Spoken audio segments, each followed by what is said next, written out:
नमस्कार विद्यार्थियों, एक बार फिर से आपके अपने YouTube चैनल DR एजुकेशन में आपका स्वागत है। विद्यार्थियों, आज हम स्टार्ट करने जा रहे हैं क्लास 10th मैथमेटिक्स के चैप्टर वाइज सभी सूत्र व महत्वपूर्ण बिंदु सीरीज।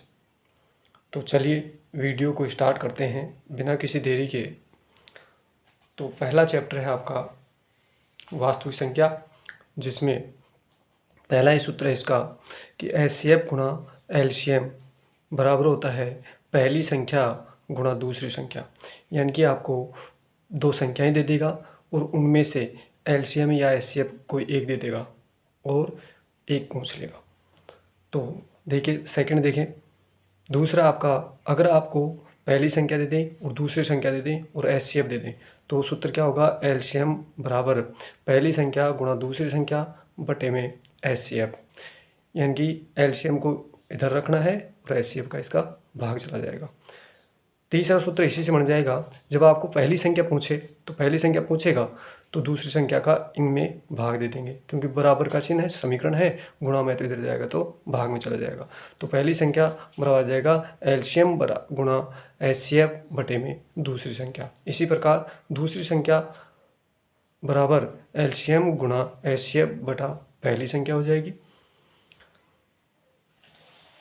अब इसमें हम देखते हैं महत्वपूर्ण तथ्य, और महत्वपूर्ण तथ्यों में देखेंगे हम कि वास्तविक जो संख्या है, वास्तविक संख्या के बारे में देखते हैं। जो हमारे पास में वास्तविक संख्या है, वास्तविक संख्या दो प्रकार की होती हैं, जिसमें परिमेय संख्या आती है और अपरिमेय संख्या। परिमेय संख्या किसे कहते हैं, वह संख्या जिनको p बटा q के रूप में व्यक्त करते हैं, q बराबर 0 नहीं हो, अर्थात जो भिन्न के रूप में लिखी जाती है और उसके हर में 0 नहीं होना चाहिए। तथा HCF of P and Q, यानी कि P और Q इन दोनों का HCF क्या होना चाहिए, 1, तथा P व Q दोनों क्या होने चाहिए, पूर्णांक होने चाहिए। तो क्या कहलाती है, परिमेय संख्या।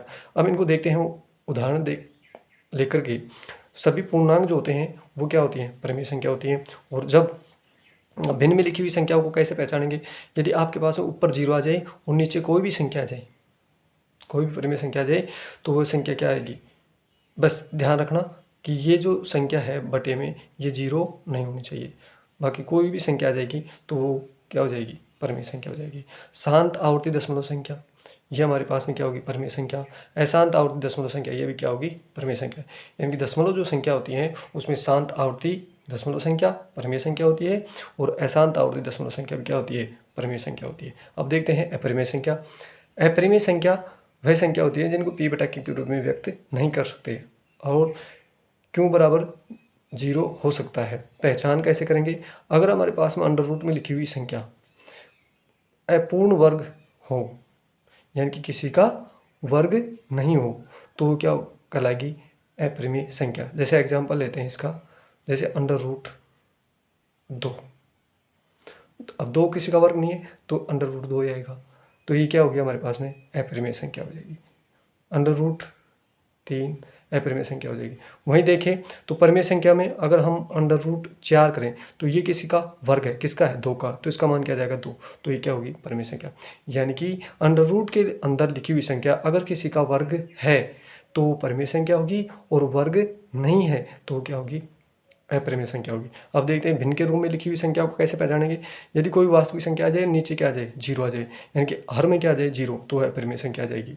पाई क्या होती है, अपरिमेय संख्या होती है, क्योंकि यह जो संख्या है इसका मान जो है पाई का वो अशांत अनावर्ती दशमलव संख्या है, इसलिए क्या होगी, ये अपरिमेय संख्या। और अशांत अनावर्ती दशमलव संख्या जो होती है, अशांत अनावर्ती दशमलव जो संख्या होती है वो क्या होती है, अपरिमेय संख्या होती है। इस प्रकार से हम परिमेय और अपरिमेय संख्या को भी अच्छी तरीके से पहचान सकते हैं। तो चलिए पहला चैप्टर के जो सभी महत्वपूर्ण जो सूत्र है और महत्वपूर्ण बिंदु आपके समाप्त हो जाते हैं। अब हम देखते हैं चैप्टर नंबर 2, और चैप्टर नंबर 2 में आते हैं तो देखिएगा, चैप्टर नंबर 2 आपका है बहुपद पॉलिनोमियल। अब इसमें देखते हैं हम जो बहुपद है, इसमें आपके पास में 2.1 प्रश्नावली है, उसमें से अवश्य एक क्वेश्चन पूछा जाता है और 1 नंबर का पूछा जाता है। उसमें क्या होता है, तो देखें कि बहुपद y बराबर px के शून्यांकों की जो संख्या ग्राफ से कैसे याद करते हैं। आपको ग्राफ दे देगा और उसमें पूछेगा कि बताइए, जैसे ये ग्राफ है आपके पास में, ये आपके पास में एक्स अक्ष आ गया और ये क्या आ गया, वाई अक्ष आ गया, और इसमें एक ग्राफ दे दिया ऐसे। अब इसमें पूछ ले आपसे कि बताइए इस ग्राफ को देख करके बहुपद के शून्यांकों की संख्या कितनी है। तो हम कैसे पहचानेंगे, यदि हमारे पास में जो एक ग्राफ है वो एक्स अक्ष हो, ये एक्स अक्ष है, एक्स अक्ष को जितनी बार काटेगा, देखो एक बार काट रहा है, दो बार काट रहा है, तीन बार काट रहा है, तो इसके शून्यांकों की संख्या कितनी आ जाएगी, तीन।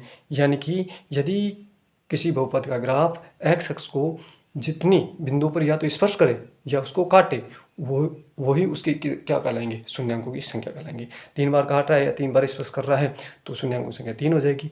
अगर एक बार भी नहीं कर रहा है, जैसे ये है और ये इसके बिल्कुल समांतर गए, तो ये इसके समांतर है बिल्कुल, ये एक्स अक्ष को प्रतिच्छेद ही नहीं कर रहा, तो नहीं कर रहा है, तो शून्यांकों की संख्या कितनी आ जाएगी, शून्य आ जाएगी।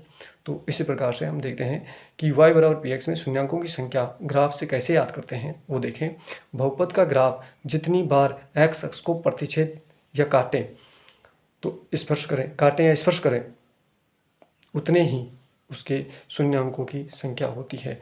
या तो उसको काटे या स्पर्श करें, काटना प्रतिच्छेद एक ही बात है। आगे देखते हैं, बहुपद का जो मानक रूप होता है, और इसमें हम द्विघात बहुपद पढ़ रहे हैं, और द्विघात बहुपद का जो मानक रूप है वो होता है हमारे पास में x a x square plus b x plus में सी, जहाँ पर एक्स स्क्वायर का जो गुणांक है, देखो एक्स स्क्वायर गुणांक क्या है ए, और एक्स का गुणांक क्या होता है बी, और अचर पद क्या होता है सी। तो देखो यहाँ से एक्स स्क्वायर के जो गुणांक लिखा होता है ए, एक्स का गुणांक होता है बी और प्लस में सी, ये सी क्या होता है अचर पद। जहाँ पर देखो ए जीरो के बराबर नहीं होगा, अगर ए जीरो के बराबर हो गया तो जीरो को हम एक्स स्क्वायर गुणा करेंगे तो क्या हो जाएगा, ये पूरा जीरो हो जाएगा। अब तो देखो ये द्विघात बचा है नहीं, एक घात का बच जाएगा, ठीक है, तो ये द्विघात बहुपद नहीं बनेगा, इसलिए ए जीरो नहीं लेना है, तथा ए बी सी वास्तविक संख्याएं हो सकती हैं कोई भी। आगे बढ़े,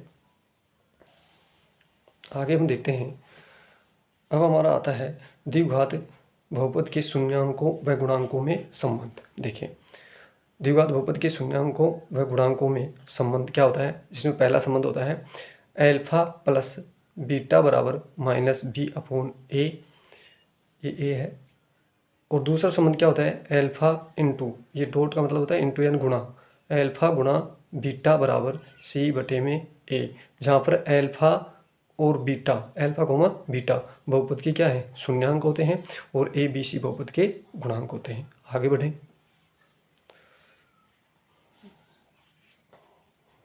अब आता है एक द्विघात बहुपद याद करना।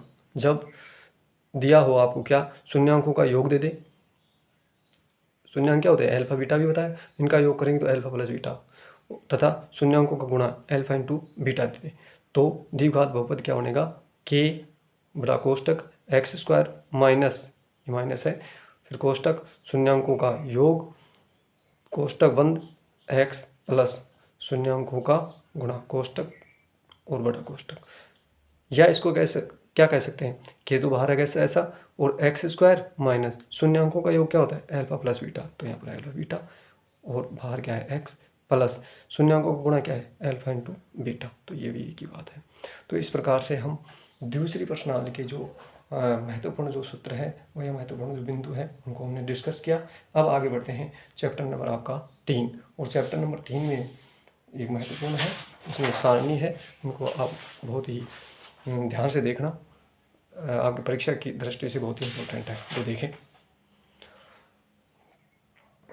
अब देखते हैं हम इसमें दो चर वाले रैखिक समीकरण युग्म, दो चर वाले रैखिक समीकरण युग्म जो प्रश्नावली नंबर 3 है, इसमें इसका मानक रूप क्या होता है। देखिए दो चर, यानी कि इसमें चर क्या होंगे दो, जैसे इसमें क्या एक्स और वाई दो चर हैं। रैखिक समीकरण का मतलब होता है एक्स की घात भी एक होनी चाहिए और वाई घात भी एक होनी चाहिए, यानी कि जो चर पद हैं उनकी घात कितनी होनी चाहिए एक, तब इसको क्या कहते हैं रैखिक।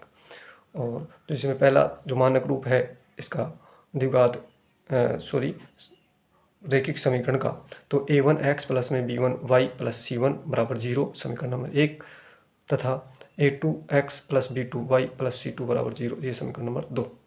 अब इसमें देखें कि जहाँ x का गुणांक a1 और a2 है और y का गुणांक क्या है b1 b2, देखें x का गुणांक a1 a2 और y का गुणांक b1 और b2, और अचर पद क्या है c1 और c2 है।